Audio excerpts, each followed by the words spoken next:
Wall Street Memes Casino, I'm fine. and Sportsbook. This is KUGAN CASSIUS for IFLTV. Delighted to be joined for the very first time by Miss Shauna O'Keefe. Hello, Shauna. How are you? I'm really good, KUGAN. How are you? Yeah, absolutely wonderful. So we were just kind of debating what your nickname is going to be moving forward, and we had a few good ones. A few of our friends suggested some very good names for you. Should we roll for them straight away? Yeah, work away. Yeah, go on. Right, so the first one we had was Shauna No Beef O'Keefe. That's not one of my favourites, but I think it's one that they want to sell. Shauna No Beef O'Keefe. Just don't have beef with Shauna O'Keefe.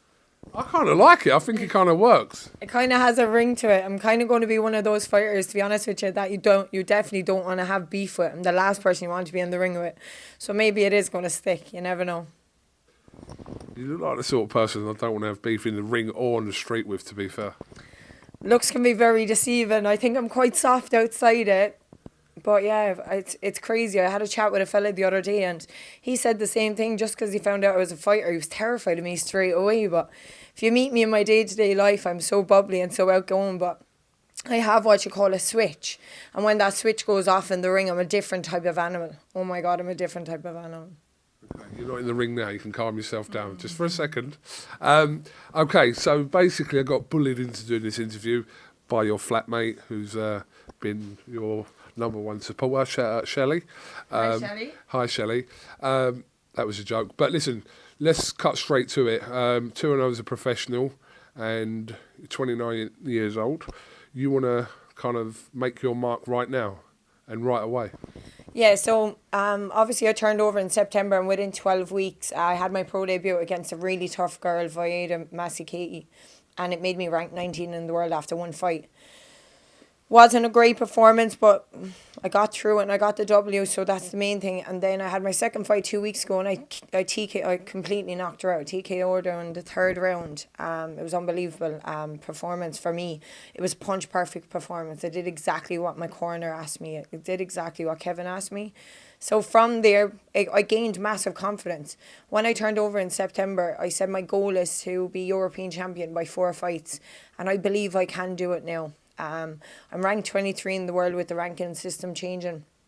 2 girls, one at 19 and one at 20 in the world, are fighting for the silver the 5th of April, and I want to fight the winner. I want the European title.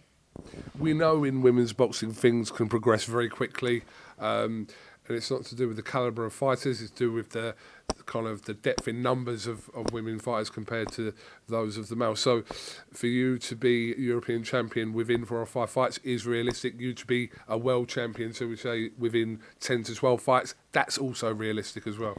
I would even say realistic, even less, like 6, 8 and 10 I'd say. The way I'm going to move and the way I believe I can move. And like people are like, belts are becoming vacant, like here and there, especially in the lightweight division with Katie after vacating. Like, there's opportunities blown up here and there in the lightweight division. I'm going to take over the European first, and then I want to go straight into world level. For a woman that's only had 2 fights, I'm elite level. I'm a world class pro fighter already. So at 2 fights, by the time I get 4 and 6, I'm telling you, I'm going to become unstoppable. That's it. For people that don't know your kind of amateur pedigree and background and kind of what was happening before you turned professional, do you want to give us a little summary? So I've had 130 amateurs, only 6 losses, and I've been in with the best of the best. Obviously been lightweight since 14 right up till I was 28. I fought Katie Taylor, Kelly Harrington, Amy Broadhurst, and they're 3 of the best at lightweight in the world, in Ireland and in the world.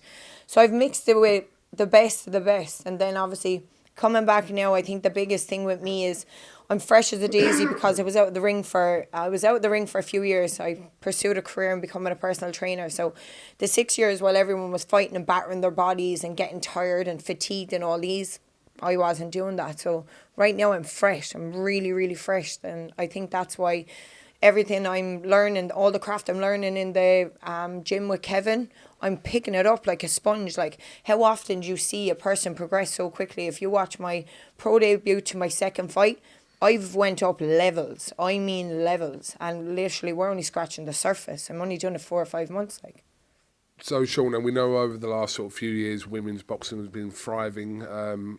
Women have been headlining shows. You mentioned Katie Taylor there, but there's been other females that have headlined shows, and it's been a kind of a really thriving part of boxing over the last few years. I don't know kind of where that is now. Where do you see that now? Do you think it has slowed down a little bit? I think it has slowed down a small bit because they're looking for those big fights, but they need to start matching them better. More women need to stop avoiding the real big fights, like the big fight that should have, I believe, like the likes of, I'll give even an example of the welterweights. There's weights there that shouldn't be avoiding. You need the names to get bigger. So they did have like the Katie Taylors and the Chantel Camerons, but you need like whoever else is going to come up next. So like, who would I give an example? See, they're apparently going to go with Katie Taylor. If they went with Katie Taylor and say Alicia Baumgardner or something like that, that should be headlined. Big names like that, but you have to lead towards it. Like, I believe in a year's time, at least in a year's time, there's no reason why I can't be headlining a show. The big thing about headlining a show for females, they have to be able to get the audience. You have to be able to sell. So Katie's boxing was almost phenomenal. We can't disregard that. She doesn't talk. She doesn't talk as much. She doesn't interact. So I believe once they have somebody that can talk the talk and walk the walk, that's what's going to still fill the stadiums. And you want to be a pay-per-view fighter. I want to be a pay-per-view fighter, and I believe I can. And I believe I can talk the talk and walk the walk. I've had interviews since I turned over in September. Everything I've said since September, I have done. Marked it off very well. And that's what I'll continue to do. So I believe it will. You just need... The women's game just needs to be up to more, the right fights need to be happening, and yeah, I believe it'll happen. It just needs to take time, I'd say. Obviously, as much as for women to, and we usually see this with Americans, and I think like I use an example of Clarissa Shields has always been that kind of very forward talking, should we say, fighter that kind of, and also Alicia Baumgardner you mentioned there as well. I think kind of the Brits and also with the Irish as well, they're not as kind of vocal at times, and sometimes not to be forced if it's not in you to do that, but I kind of get what you mean. Yeah, see with me, I've been like this for as long as I can remember. I think the best thing with my amateurs, I fought such high level fighters, so I had to do so many interviews and so many people were ringing me because of obviously Katie Taylor and Kelly Harrington. So I've got loads of experience with it, but I am really confident and I'm really sure of myself. I'm really sure of my ability, so I've no problem talking at all, and I love the interaction. And if you come across well, people buy into it, and I want people to come on the journey with me, not just watching me fight, watch like all through my life and what I can bring. I think I can bring a lot to this game. I think I can shake up this pro game as a female, and I think I can get more women to want to do what I want to do. I want to be vocal, I want to have a voice, I want to be able to speak up, but I want people on board with it. Obviously, it does help to have backing, whether that's a broadcaster or a promoter. What is your situation in terms of that, or what are you looking to do kind of moving forward? So I don't have backing yet, but I will. I know it's going to come. Like, it's one of those things, the door will open, and I can feel it's going to open because I'm banging down. When I say I'm banging down, I am banging down. So I got told by a promoter that we're looking into it. So my goal, right? My goal is Matchroom. Matchroom is one of the biggest and best promoters that best promote the best fighters, and I believe I'm going to be the best. I'm going to be unstoppable. I know that for a fact, right? So Eddie Hearn is the man that I want knocking on my door, asking me to for him to sign me. They say build your following, build your support, and I'm doing it all. Literally ticking all the boxes. I'm selling tickets. I got told the other day I did an interview, I'm one of the most talked about prospects at the minute. I've made so much noise between two fights. It's unheard of. I've made so much noise. Like, everybody knows about me. Everyone that needs to know about me knows about me. Do you know? So I believe I'm doing all the right things. It's just a matter of time, I think. You mentioned Eddie Hearn there, who obviously Katie Taylor turned professional with and has had a whole professional career with Eddie Hearn. But in an ideal situation, it's to get the attention of Mr. Hearn. Yeah, definitely. He's on about who's going to be next to fill out stadiums in Ireland, and I've a really good reputation in Ireland from my amateurs right up through. There's not one person that can have a bad word to say about me, and I always had entertaining fights, even in the stadium, in the national stadium for the All Irelands. I filled out the stadium every All Ireland, every single All Ireland. So I'm your next bet. I'm the one that'll fill out the stadiums. I'm the one that everybody will want to see. Galway only scratched the surface with Galway. We did a McLeany show 2 weeks ago, and I'm not joking you, the noise I made. The place didn't even, you could hear a pin drop throughout all the fights, no offence to the lads. But even all the crowd said it. It's bad when it takes a woman to get a crowd going, and boy did I get the crowd going.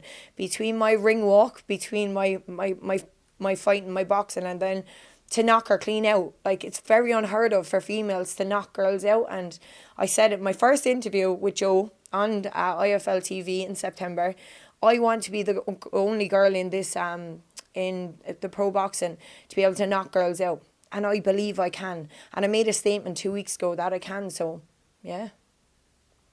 So for you now, so we say the next sort of 7 to 8 months, what's your ideal plan? And also, what do you think realistically will happen? I'm definitely going to hold a European title by the end of 2024. I wouldn't be surprised if it's by the summer. I have an important meeting tomorrow which will declare whether or not I'll be going for an eliminator or going straight for it. We're all planning it. It's all in the works. So my goal is to do that and get a promoter. So whether I get one or the other before, I don't really care. But I guarantee you, by 2024, I'll be European champion and I'll have a promoter. That seems like quite a focused and direct plan. Yeah, people might think I'm really forward, but I'm really confident because of the work and the hours I put in. I literally dedicate my life to this sport and I love it. I absolutely love it. When I finish my camp, so when I fight, I go home for a few days, and you know the way people get FOMO from seeing other people out drinking and all? I get FOMO when I see all the lads in my stable training. All I want to do is get back training. I won't relax and enjoy what I'm doing until I'm world champion, until I'm undisputed. So I want to be undisputed at lightweight, and I'm going to go take over a super lightweight. I'm going to do them both. Mark my words, you'll save this interview, and in 2-3 years' time, you'll watch it back. Shauna said exactly what she was going to do. I'm one of those. Wish I had 10% of this confidence, but it's good to hear. Like I said to you, I think you seem like you've got a plan, and you're hell-bent, shall we say, on making that a reality. Yeah, it's always good to have plans. You have to have some sort of vision, and I've envisioned it. I've actually visioned myself fighting some of the girls that I know I'm going to fight. I've seen myself win that European title. That's how sure I am of winning it. And I know I'm going to go all the way because I don't believe there's many women out there like me. Don't get me wrong, the women are great. Technically, they're great. But I'm ruthless. I'm relentless. You nearly need a sledgehammer to keep me off. You could throw anything but the kitchen sink at me and I won't stop coming for you. I'm one of those, and they come around. They don't come around very often. I think it's the Irish in me. It's the breed. I just love it. I don't stop. So yeah, I'm going to be everybody's worst enemy. Nobody's going to want to get in the ring with me. I'm telling you that. We'll definitely look forward to that. So my job now is to bring this interview to the attention of the CEO of Matchroom Sport, Eddie Hearn. If he is watching this, and if you would say something, what would it be? Eddie Hearn, if you take the shot, take the leap of faith and open that door for me and promote me, I promise you, you won't be sorry. It'll be the best decision you ever make for yourself and for me. I believe I'm going all the way to the top, and I'm telling you now, you'd be better off having me by your side while I do it, not any other promoter. I believe I'm going all the way, and I think Matchroom is where I'm going to do it. Okay. Shauna, thank you very much for your time. Have you got anything else you'd like to add? Yeah, I'm going to ask you. So a lot of the reporters just want to say after an interview I watched the other day, have you ever boxed before? Who, me? Yeah, have you ever boxed? No, I've never boxed. I've sparred and I've done odd rounds with fighters before, but nothing really seriously, no. So who have you sparred? I did 2 rounds with Tyson Fury. I did half a round with Dillian White. Very good. Half a round. I did 1 round with Anthony Yard, yeah. So a lot of people, a lot of men especially, right, they question some females' power. So I'm going to ask you here and now, would you consider coming down and sparring me? Would I spar you? Yeah, just try it out. I'm a lot bigger than you. Size doesn't matter. Size definitely doesn't matter. What's the objective of this sparring though? What? So I've never sparred a female. So it doesn't matter about female. Even questioning it is highly insulting, if I'm being quite honest, right? I spar lads, and I have been sparring lads. The heaviest guy I used to spar is over in Belfast. So I was in a stable in Belfast for a few months before I moved over here. The fellow I was sparring was 25, if not 30 kilos heavier than me, and he couldn't even put me down. Like, he couldn't even put me down. Spar Connor, spar Fred. They hate getting in the ring with me. Most men do. And I sparred Kevin Mitchell, and he never got back in the ring with me after it. He did A2s and he was crying. He had a busted hip, he had a busted back, he had a busted neck, and organised sparring twice after that and bottled it. Yeah. So are you afraid now to get in the ring? Well, no, I'm not. I'm not going to say no. I'm not jumping to say yes at the moment. We need to kind of establish some ground rules first of all. Is it body sparring or is it full on what? Whatever you like. Whatever you like. We'll be fully protected. We wear gum shields, wear face guard, you can wear 18-ounce gloves. I'll wear 14s. What do you think will happen in the first, say, 45 seconds of me and you sparring then?